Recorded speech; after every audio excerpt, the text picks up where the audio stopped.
আমার জলপাই গাছটা অনেকদিনই লাগানো হয়েছে, কিন্তু এখন পর্যন্ত কোনো জলপাই ধরে নাই। এবছর তো অনেক যত্ন করছি, আর গাছটা কিন্তু বেশ সুন্দর হয়ে গেছে।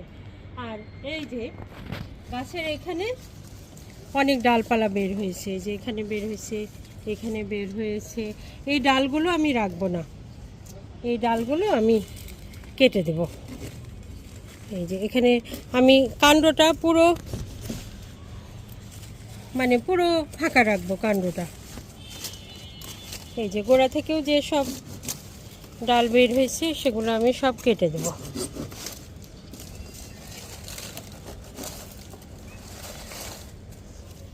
এই যে এতগুলো ডাল আমি কেটে দিলাম।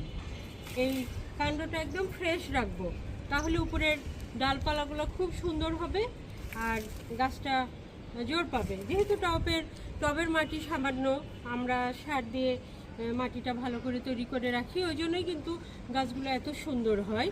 তারপরেও যদি নিচে এই ডালগুলো থাকে তাহলে কিন্তু উপরের ডালগুলো জোর পাবে না, সেজন্য আমাদের সবসময়ই নিচের ডালগুলো কেটে দিতে হবে।